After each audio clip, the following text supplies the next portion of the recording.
ressortissants opérant clandestinement sur le sol burkinabé, le ministre de la Sécurité à Ouagadougou a tenu à faire une mise au point cinglante. Il existe une différence fondamentale entre une mission militaire officielle et une activité de renseignement déguisée, et visiblement le porte-parole du gouvernement ivoirien ne le savait pas. Dire de ces fonctionnaires, tous des civils, que ce sont des espions, ça ressemble un peu à des fantasmes qui sont faits de ce métier d'espionnage. Un agent de recensement de la population pourrait en ce moment être un espion. Un agent d'état civil qui pose des questions sur la naissance d'un enfant pourrait être un espion.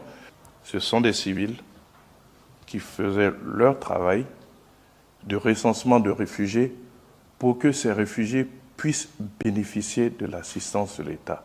À cette déclaration du porte-parole du gouvernement ivoirien qui affirme avec désinvolture que ces civils n'étaient ni des militaires ni des espions, le ministre burkinabé de la Sécurité Mahamadou Sana ne mâche pas ses mots. À Ouagadougou, on estime que cette confusion, feinte ou réelle, est soit le signe d'une légèreté inquiétante dans la gestion des missions ivoiriennes, soit une tentative délibérée de masquer une opération douteuse. La dernière fois, j'ai vu une sortie d'un ministre porte-parole du gouvernement, soit-il d'un pays voisin, qui confondait l'activité militaire et l'activité de subversion ou d'espionnage. Certes, une activité militaire peut aboutir à une activité d'espionnage.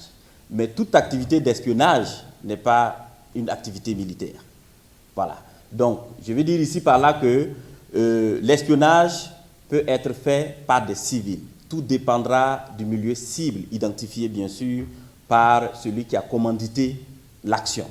Donc, je profite aussi pour donner ce cours à ce ministre et pour le rappeler aussi que quand on ne maîtrise pas un domaine, je pense que ce qui sied, c'est le silence. Les autorités burkinabées insistent, toute mission étrangère sur le territoire, qu'elle soit humanitaire, sécuritaire ou diplomatique, doit suivre un cadre formel et transparent. Dans un contexte sécuritaire tendu, le moindre manquement est interprété comme une menace et sera traité comme tel. Avec cette fermeté, Ouagadougou rappelle que la souveraineté n'est pas un slogan mais un principe sacré et que le flou n'a pas sa place dans les relations entre États.